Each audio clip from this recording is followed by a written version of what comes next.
행복하시고 잘 되시기 바랍니다. 항상 승리하시고 건강하시기 바랍니다. 오늘은 약속이 있는 첫 계명, 약속이 있는 첫 계명이라는 제목으로 잠시 말씀을 전하겠습니다. 이 약속이라고 하는 것은 다른 말로 하면 언약이라고 이렇게 말할 수 있습니다. 성경에서는 약속이라는 말도 쓰지만 언약이라는 말을 많이 사용합니다. 이 언약이라고 하는 것은 하나님께서 시내산에서 모세를 통해서 이스라엘 백성들에게 주신 약속입니다. 그래서 하나님께서 하겠다라고 사람들에게 하신 하나님의 말씀. 사람이 한 약속도 지켜야 되는데 하나님이 하신 약속이니까 하나님 지키시겠죠. 그래서 이 언약이라고 하는 것, 약속이라고 하는 것은 하나님이 하신 말씀이기 때문에 이것은 변하지 않습니다.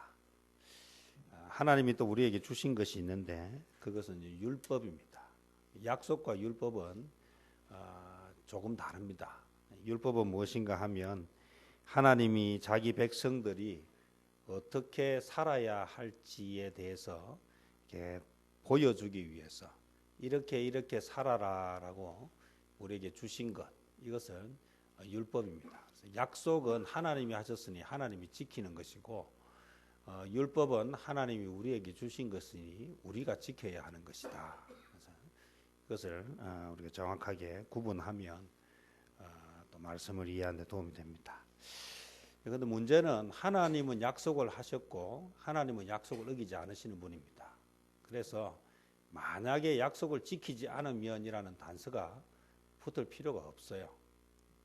그런데 하나님이 율법을 주셨는데 율법을 지키는 사람이 잘 지키면 율법을 지키지 않으면이라고 하는 단서가 붙을 필요가 없는데 문제는 사람은 하나님과 달라서 율법을 잘 지킬 때도 있지만 못 지킬 때도 있어요. 그래서 하나님이 약속을 하시고 약속을 지키지 못할지도 몰라서 내가 만약에 너희들에게 한 약속을 지키지 않으면이라고 하는 단서를 달지 않았지만 율법을 주시고는 거기에 단서를 달아 놓았어요. 왜냐하면 인간은 그 율법을 다 지킬 수 없는 존재임을 알기 때문에. 그러면 율법을 지키지 않았을 때 어떻게 해야 되는가? 그래서 하나님이 용서의 방법으로 희생 제사를 우리에게 가르쳐 주셨다. 이것이 레위기서의 중요한 내용입니다. 그래서 우리가 모세오경을 읽을 때 이 레위기서는 하나님이 주신 율법을 지키지 못한, 그래서 멸망받아야 할 인간들이 살 수 있는 길을 열어준 책. 그래서 레위기서는 생명의 책, 살 수 있는 희망이 기록된 책이다. 이렇게 요약할 수 있습니다. 하나님은 약속을 우리에게 하셨고 하나님은 약속을 어기시지 않는 분이기 때문에 그 약속은 믿을 수가 있는데 하나님이 우리에게 주신 율법은 우리가 잘 지키지 못할 때가 많아서 그럴 때마다 하나님이 율법을 지키지 않는 자를 죽일 수가 없으니 살기 위해서 살 수 있는 길을 주신 것이 희생제사다라고 한다면 그래서 구약시대에 그렇게 짐승을 잡아서 그렇게 매 순간 죽을 위기를 모면하게 해주셨어요. 그것이 신약시대에 와서는 예수님께서 죽으심으로 인해서 이제는 더 이상 희생제사를 드리지 않아도 되는 시대, 은혜의 시대가 되었습니다.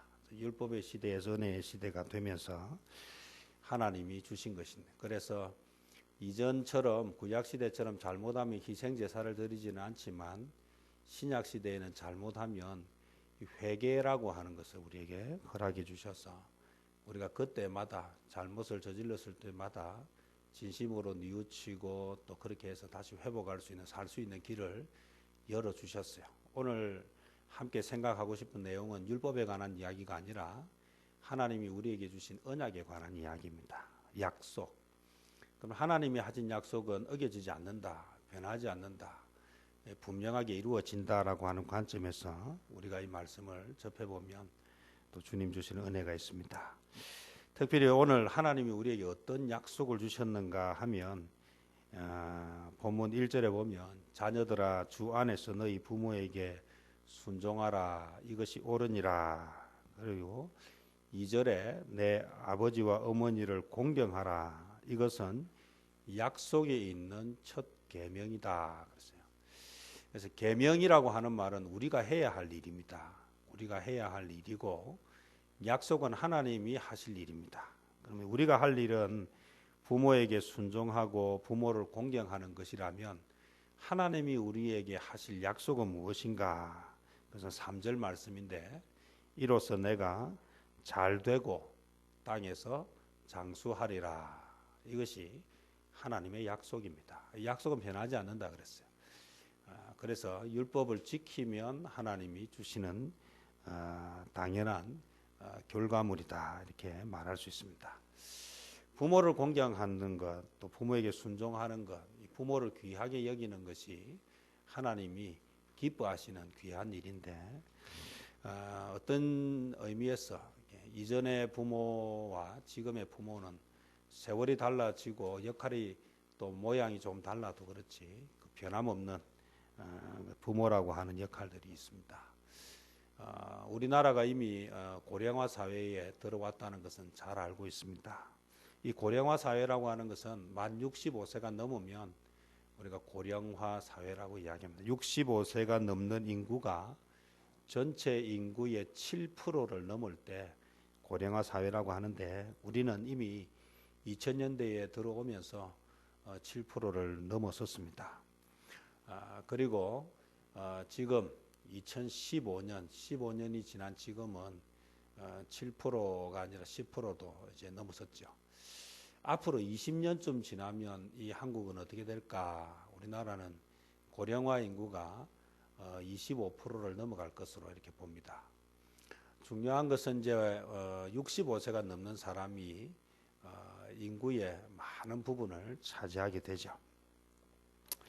노령 인구가 많아진다. 이게 부모가 많아지는데 이전의 부모들은 자녀를 많이 놓았습니다. 그래서 자녀들이 부모를 섬기기가 그렇게 어렵지 않았어요. 지난 주간에 우리 장로님 또 모친상이 있어서 우리 교회에서 장례를 했는데 제가 이제 장례식을 직접 인도를 하든 아니면 참가를 하든 어제 저녁에 또 우리 노회의 원로 목사님 사모님 소천하셔서 장례식에 잠시 다녀왔는데 문제는 이제 노인들 어른들 장례식장에 가면 그래도 상주들이 있어요. 왜냐하면 그 당시 어른들은 자녀들을 많이 낳았기 때문에 그래서 자녀도 있고 또 며느리 사위도 있고 또 거기에 손주들도 있고 그래서 장례식장이 그렇게 이렇게 쓸쓸하지 않아요. 그런데 앞으로 한 20년쯤 지나면 장례식장에 가면 어떤 분위기가 될까라고 생각해 보니까 지금하고는 또 많이 달라져 있겠다라는 생각을 해봅니다. 어쨌든 이 시대는 이제 싫든 좋든 노인들이 많은 시대가 되었고 또 우리는 그런 시대를 살아가게 됩니다. 앞으로 우리가 생각하면서 이 시대를 살아갈 때 어떤 일들을 해야 할 것인가 20년 뒤에는 그렇다 치고 그럼 앞으로 40년 뒤에는 어떤 일이 벌어지겠는가 여기에 이미 100세 시대가 되었습니다. 우리 주변에도 100세를 사시는 분들이 이제 많고 평균 한 90세는 보통 이렇게 사시는 분들이 있습니다.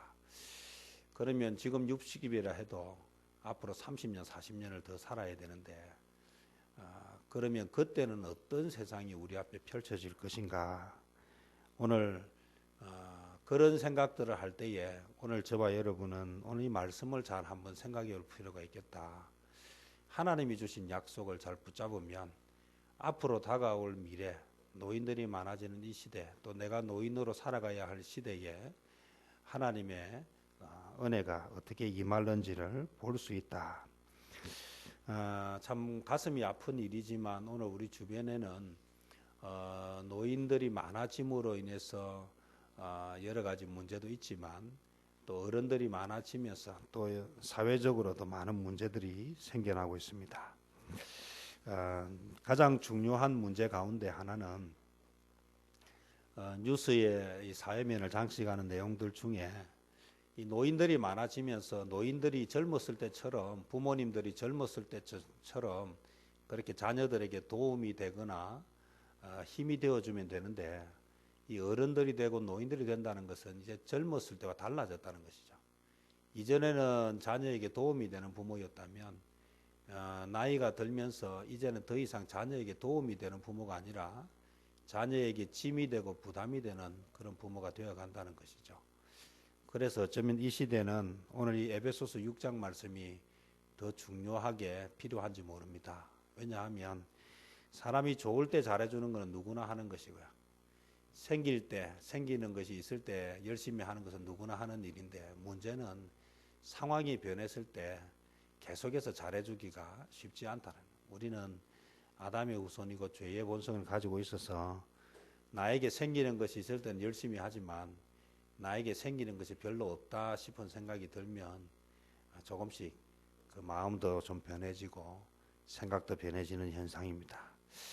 그래서 뭐 이런 기사들은 뭐 너무 쉽게 볼 수 있습니다. 반찬 투정한다고 아버지를 살해한 20대, 고부 갈등 때문에 고민하던 아들이 치매 걸린 80대 노인을 그렇게 끔찍한 일을 저지르고요.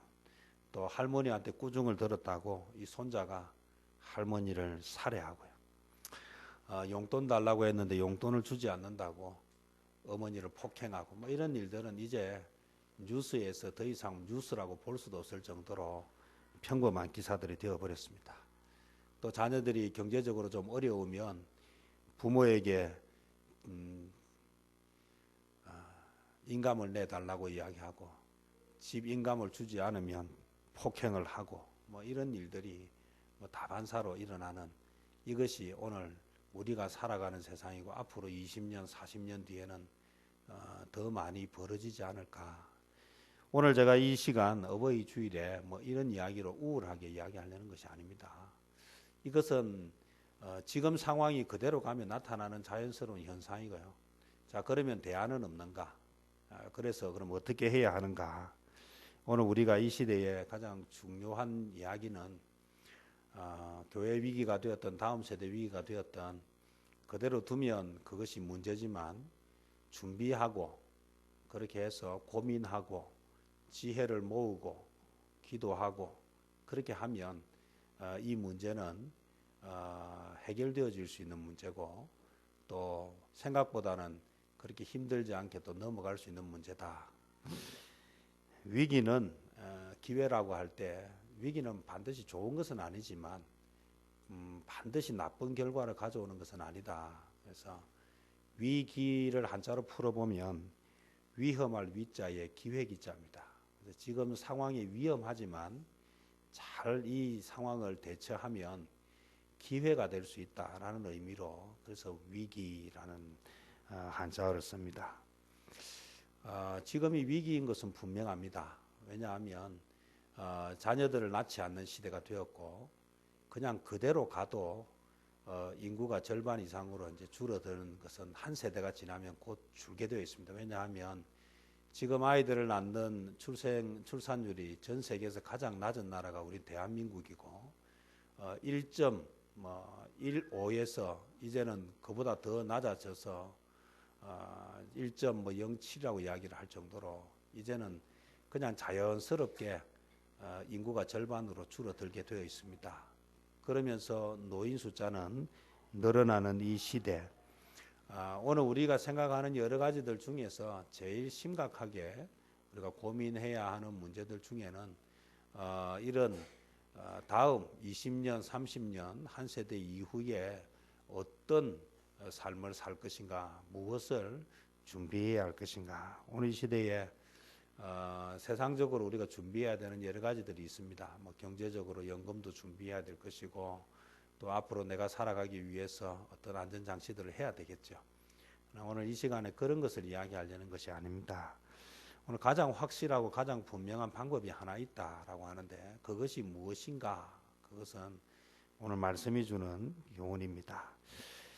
부모를 공경하고 부모에게 순종할 때에 하나님이 우리의 인생을 책임지신다는 이 말씀이 오늘 저와 우리 성도님들이 붙잡아야 할 말씀입니다. 세상은 우리가 예측할 수 있는 부분들이 많이 나타나지만 그럼에도 불구하고 이 세상을 다스리시고 운행하시는 분은 하나님이시기 때문에 하나님은 이런 상황 가운데에서 우리에게 새로운 해결책과 돌파구를 주실 것입니다. 문제는 이것을 대수롭지 않게 여기는 것이 위험하고 또 문제는 이것을 알면서 포기해버리는 것이 위험하다라는 것입니다. 문제를 보았으면 이제 이 문제를 어떻게 해결해 갈 것인가.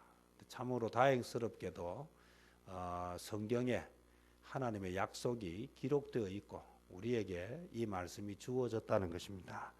그래서 오늘 우리가 이 말씀을 붙잡는다면 아무리 고령화 사회가 되고 아무리 인구가 줄어서 또 젊은이들이 다음 세대가 약해진다 할지라도 그 안에서 하나님이 또 새롭게 부어주시는 은혜가 있을 것입니다. 그래서 이로써 내가 잘되고 땅에서 장수하리라고 하는, 물론 이 장수라고 하는 것은 글자 그대로 하면 오래 살게 된다는 의미인데 이것은 그냥 아프면서 오래 살고 구박받으면서 오래 살고 하는 그런 장수가 아니에요. 이 장수라고 하는 것은 하나님이 주시는 은혜 안에서 주어진 생명을 수를 다하는 그런 복된 노후를 의미하고 있다는 것입니다. 어떻게 하면 우리가 이 어려운 시대에 잘 되고 장수할 수 있을까? 그것은 결국 하나님의 말씀을 듣고 하나님의 말씀에 순종하고 하나님이 주신 약속을 믿는 이 믿음이 그러한 결과를 가져오게 될 것입니다. 오늘 세계적인 전도자였던 또 사회학자였던 토니 캠플러라고 하는 사람이 서 내용 중에 이런 내용이 있어요. 세계적인 학자인데요. 초등학교 2학년 시절에 그가 살고 있던 집이 복잡한 도시 한복판이었어요. 요즘 아이들 학교 보내기가 참 어려워요. 문제는 질이 나쁜 사람들 때문이기도 한데 그런 특별한 경우 말고도 집 앞에만 나가도 차가 막 다니기 때문에 대단히 위험합니다. 그래서 자전거 하나를 편하게 탈 수 있는 공간이 이제 주거지에 잘 없고요. 이제 아이들이 인라인을 타든지 뭔가를 하기에 참 쉽지 않은 여건이 되었습니다. 복잡한 도시 한복판에서 살던 그의 상황이었고요. 횡단보도도 많고 그런 곳에 살았는데 어머니가 이 2학년짜리 아들을 학교를 보내니까 마음이 불안한 거예요. 교통사고 같은 것도 일어날 수 있겠다 싶어서 옆집에 초등학교 6학년 다니는 누나한테, 옆집 누나한테 용돈을 주면서 학교를 갈 때 꼭 우리 아이를 학교까지 안전하게 데려다 주면 좋겠다. 그리고는 용돈을 주었어요. 근데 아들이 가만히 생각해 보니까 자기 혼자 충분히 학교도 갈 수 있는데 엄마가 그 용돈을 이웃집 누나한테 주는 게 싫기도 하고 또 창피하기도 하고 그래서 그 용돈을 나한테 주세요. 근데 혼자서 걸어갈 수 있다고 그렇게 용기를 내어서 엄마에게 이야기를 했어요. 그래서 그 엄마가 누나에게 주던 용돈을 그 아들한테 주었어요. 그래서 이 아이가 학교를 열심히 잘 다녔어요. 그러고는 중학생이 되었을 때 가족 모임이 이때 이 아이가 그 이야기를 했어요. 내가 지금까지 혼자서 잘 다녔으니까 앞으로 중학생이 되었으니까 이제부터는 내가 내 스스로 모든 것을 결정하겠다. 독립선언을 했어요. 이때 그 토니의 어머니가 그 토니에게 들려준 이야기가 참 재미있는데요. 2학년 그때 누나에게 주던 용돈을 아들에게 주었지만 그때 그 2학년 그때부터 중학생이 되는 그때까지 숨어서 뒤에서 늘 따라다녔다. 오늘 우리가 중요하게 생각해야 되는 문제는 무엇인가 하면요. 아이가 그렇게 이야기했지만 그래서 스스로 그렇게 산 것처럼 여겨지지만 불행 중 다행으로 또는 지극히 다행스럽게 아무 일도 없이 잘 다녀서 그런데 만약에 어떤 위험한 상황이 발생했더라면 어머니가 따라다닌 그 세월과 따라다니지 않았던 세월은 어떤 결과를 가져왔을까? 참 감사하게도 아무 문제 없이 2학년 그때부터 잘 다닌 것은 참 고마운 일이지만 인생을 살다 보면 어려운 때가 있을 것이고 그때에 힘이 되는 것은 부모가 된다라는 것이죠. 우리가 인생을 살아가면서 여러 가지 이야기들 참 많이 있습니다만은 우리에게 주는 도움은 어떤 것인가? 부모가 자녀에게 줄 수 있는 도움이 무엇일까? 젊어서는 경제적인 도움을 주었다면 나이가 들어서는 이제 경제적인 도움을 줄 수가 없잖아요. 그럼 부모는 어떤 도움을 줄 수 있을까? 그것은 자녀를 위해서 기도해 주는 것. 이게 가장 큰 도움이 아닐까?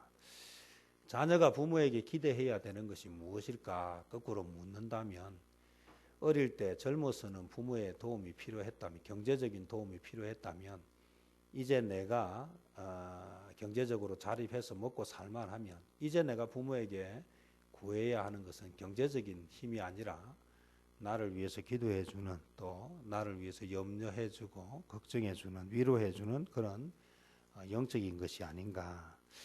오늘 부모를 공경한다라고 하는 것, 부모에게 순종한다라고 하는 개념은 바로 그런 것일 겁니다. 오늘 공경, 무겁다, 무게를 두다, 부모의 가치를 존중한다라고 하는 이 의미가 담겨 있는데 오늘 본문을 꼭 보지 않아도 출애굽기 20장 12절에 보면 부모를 공경하라 그리하면 하나님 여호와가 내게 준 땅에서 생명이 길리라. 또 에베소서 6장 3절에 우리가 읽었던 말씀과 같은 내용이죠. 결국 사도 바울의 에베소 교회에 들려준 이야기는 오늘 구약 시대의 말씀을 그대로 가지고 온 것입니다. 희생제사는 방법이 바뀌어졌지만 하나님의 약속은 변함이 없다. 그래서 구약은 옛 언약이라고 한다면 신약은 새 언약으로 같은 내용이 그대로 전달되어지고 있습니다. 우리가 하나님의 은혜와 복을 받는 그 길은 오늘 하나님이 주신 말씀을 붙잡는 것이다. 부모를 공경하는 것은 다른 것이 아닙니다. 부모를 귀하게 여기는 것이고 부모의 수고를 기억하는 것이고 그 부모에게 마음과 관심을 드리는 것이라고 할 수 있겠고 이것은 곧 하나님의 마음을 감동시키고 하나님께서 약속하신 것을 이행하게 만드는 가장 강력한 힘이 될 것입니다. 오늘 이 시대를 살아가면서 다시 한번 꼭 기억해야 하는 것은 부모님은 예수님을 믿는 것이 너무 중요하고요. 부모가 아직 예수님을 믿지 않는다면 복음을 전하는 일에 우리의 마음을 다해야 되겠고 하나님의 때가 되면 천국에 가시면 우리가 해주는 것보다 훨씬 잘 해줄 수 있기 때문에 굳이 돌아가시고 나서 그때 마음 아파하거나 후회할 필요는 없어요. 아쉬워할 필요는 없어요. 더 좋은 곳에 가셨기 때문에 문제는 살아계실 때에 내가 어떻게 해야 할 것인가를 좀 더 고민하는 그래서 부모에게 마음을 다해서 섬기는 것이 하나님을 기쁘시게 하는 것이고 이것이 하나님이 주시는 은혜를 받는 가장 확실하고 바른 지름길이다. 오늘 이것을 우리가 기억하셔서 약속, 하나님이 우리에게 약속하신 것을 하나님께서 이루실 수 있도록 우리가 부모를 잘 공경하고 부모에게 순종하는 저와 여러분 되시기를 바랍니다. 하나님이 주시는 은혜가 우리에게 가득할 것입니다. 기도하겠습니다. 사랑과 은혜가 풍성하신 아버지 하나님,